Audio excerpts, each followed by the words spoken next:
caros chefes de Estado e de governos, representantes dos Estados-membros aqui reunidos. Este deveria ser um momento de celebração das Nações Unidas.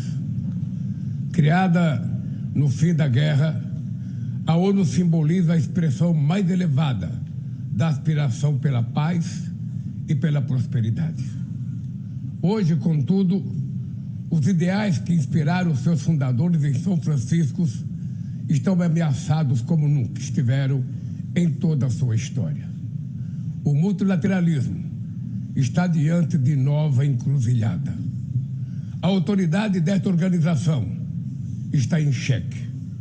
Assistimos à consolidação de uma desordem internacional marcada por seguidas concessões à política do poder. Atentados à soberania, sanções arbitrárias e intervenções unilaterais estão se tornando regra. Existe um evidente paralelo entre a crise do multilateralismo e o enfraquecimento da democracia. O autoritarismo se fortalece quando nos omitimos frente a arbitrariedades. Quando a sociedade internacional vacila na defesa da paz, da soberania e do direito, as consequências são trágicas. Em todo o mundo, forças antidemocráticas tentam subjugar as instituições e sufocar as liberdades. Cultua a violência, exalta a ignorância, atuam como milícias físicas e digitais e cerceiam a imprensa. Mesmo sob ataques sem precedentes, o Brasil optou por resistir e defender sua democracia, reconquistada há 40 anos pelo seu povo, depois de 2 décadas de governos ditatoriais.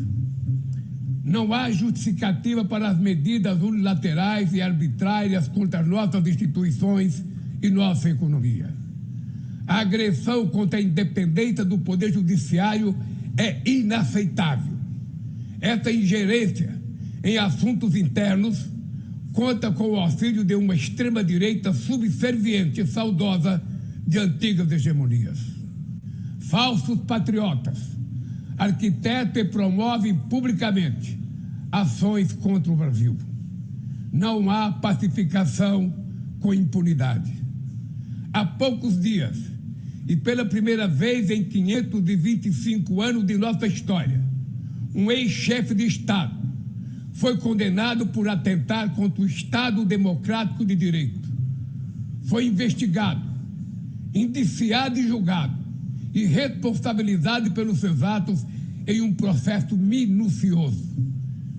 Teve amplo direito de defesa, prerrogativa que as ditaduras negam às suas vítimas. Diante dos olhos do mundo, o Brasil deu um recado a todos os candidatos autocratas e àqueles que os apoiam. Nossa democracia e nossa soberania são inegociáveis. Seguiremos como nação independente e como povo livre de qualquer tipo de tutela.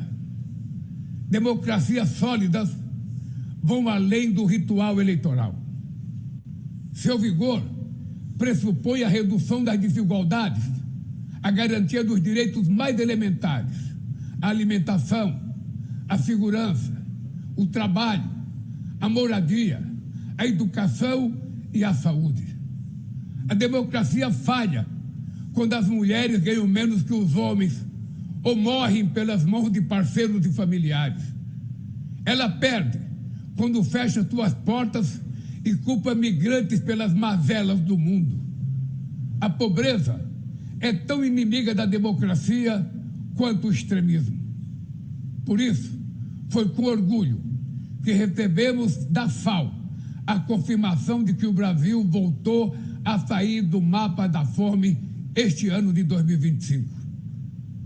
Mas no mundo, ainda há 670 milhões de pessoas famintas e cerca de 2 bilhões e 300 milhões enfrentam insegurança alimentar. A única guerra que todos podem sair vencedores é a que travamos contra a fome e a pobreza. Esse é o objetivo da Aliança Global que lançamos no G20 e que já conta com o apoio de 103 países. A comunidade internacional precisa rever suas prioridades, reduzir os gastos com guerras e aumentar a ajuda ao desenvolvimento, aliviar o serviço da dívida externa dos países mais pobres, sobretudo os africanos, e definir padrões mínimos de tributação global para que os super ricos paguem mais impostos que os trabalhadores. A democracia também se mede pela capacidade de proteger as famílias e a infância.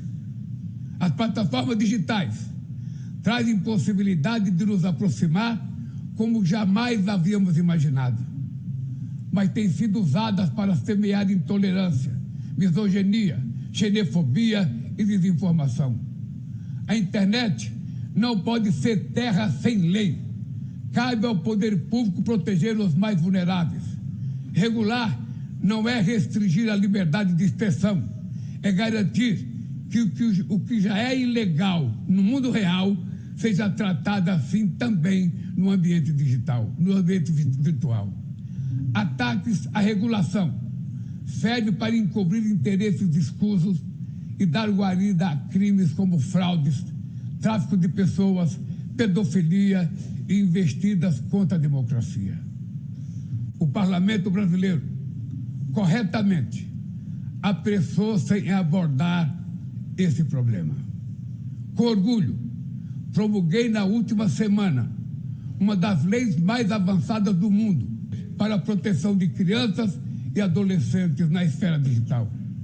Também enviamos ao Congresso Nacional projeto de lei para fomentar a concorrência nos mercados digitais e para incentivar a instalação de data centers sustentáveis. Para mitigar os riscos da inteligência artificial, apostamos na construção de uma governança multilateral em linha com o Pacto Digital Global aprovado neste plenário o ano passado. Senhoras e senhores, na América Latina e Caribe, vivemos um momento de crescente polarização e instabilidade. Manter a região como zona de paz sempre foi e é a nossa prioridade. Somos um continente livre de armas de destruição em massa, sem conflitos étnicos ou religiosos. É preocupante a equiparação entre a criminalidade e o terrorismo. A forma mais eficaz de combater o tráfico de drogas é a cooperação para reprimir a lavagem de dinheiro e limitar o comércio de armas. Usar força letal em situações que não constituem conflitos armados equivale a executar pessoas sem julgamento. Outras partes do planeta já testemunharam intervenções que causaram danos maiores do que se pretendia evitar, com graves consequências humanitárias. A via do diálogo não deve estar fechada na Venezuela. O Haiti tem direito a um futuro livre de violência e é inadmissível que Cuba seja listada como o país que patrocina o terrorismo. No conflito na Ucrânia, todos já sabemos que não haverá solução militar. O recente encontro no Alasca despertou a esperança de uma saída negociada. É preciso pavimentar caminhos para uma solução realista. Isso implica levar em conta as legítimas preocupações de segurança de todas as partes. A Iniciativa Africana e o Grupo de Amigos da Paz, criado por China e Brasil, podem contribuir para promover o diálogo. Nenhuma situação é mais emblemática do que o uso desproporcional e ilegal da força do que a da Palestina.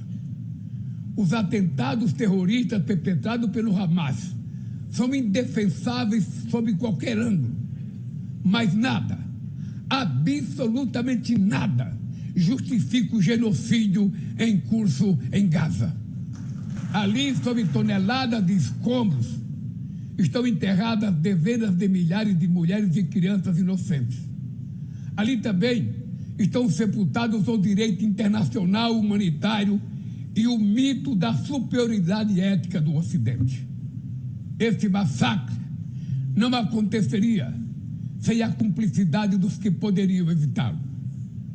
Em Gaza, fome é usado como arma de guerra e o deslocamento forçado de populações é praticado impunemente. Quero expressar minha admiração aos judeus que, dentro e fora de Israel, se opõem a esta punição coletiva. O povo palestino corre o risco de desaparecer. Só sobreviverá como um Estado independente integrado à comunidade internacional. Esta é a solução defendida por mais de 150 membros da ONU, reafirmada ontem aqui, nesse mesmo plenário, mas obstruída por um único veto. É lamentável que o presidente Mahmoud Abbas tenha sido impedido pelo país anfitrião de ocupar a bancada da Palestina nesse momento histórico.